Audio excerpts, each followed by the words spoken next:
रामायण क्या कहती है कि रावण की पुत्री थी सीता माता।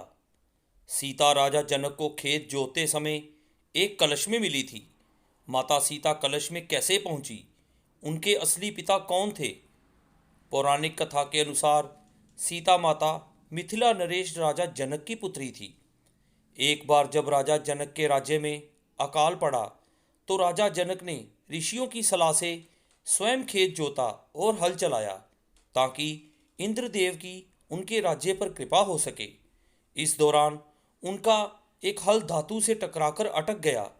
उस स्थान पर राजा जनक को एक कलश प्राप्त हुआ जिसमें एक सुंदर कन्या थी। राजा जनक की कोई संतान नहीं थी, इसीलिए उन्होंने उस कन्या को ही अपनी पुत्री मान लिया और उसका नाम सीता रखा। लेकिन राजा जनक माता सीता के असली पिता नहीं थे। अब प्रश्न ये उठता है कि माता सीता किसकी पुत्री थी? वह उस कलश में कैसे पहुंची? उनके वास्तविक पिता कौन थे? रामायण के अनुसार त्रेता युग में जब लंकापति रावण तीनों लोकों पर अधिकार पाने की चाह में तप कर रहे थे, तब उसके तप से उत्पन्न तेज से सारा संसार जलने लगा। इससे चिंतित होकर तमाम देवगण ब्रह्मा जी के पास पहुंचे और उनसे संसार को बचाने के लिए प्रार्थना की। तब ब्रह्मा जी रावण के पास पहुंचे और उससे वर मांगने को कहा। रावण ने कहा कि मुझे अमर होने का वरदान दीजिए। ब्रह्मा जी ने अमरता का वरदान देने से मना कर दिया। इसके बाद रावण बोला कि मुझे ऐसा वर दीजिए जिससे कि मुझे सुर, असुर, पिशाच, नाग, किन्नर या अप्सरा कोई भी ना मार सके। रावण ने कहा, जब मैं अज्ञानता से अपनी ही कन्या पर आसक्त हूँ तब मेरी मृत्यु हो। रावण को ये वरदान देकर ब्रह्मा जी ब्रह्मलोक चले गए।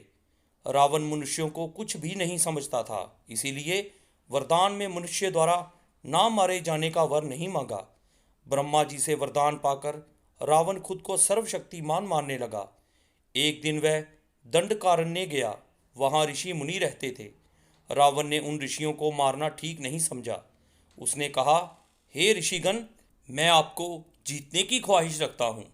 इसके बाद रावण के सैनिकों ने आश्रम से कमंडल लिया और ऋषियों के शरीर से बाण चुभोकर रक्त निकाला और इस रक्त को उस कमंडल में रखकर रावण को सौंप दिया।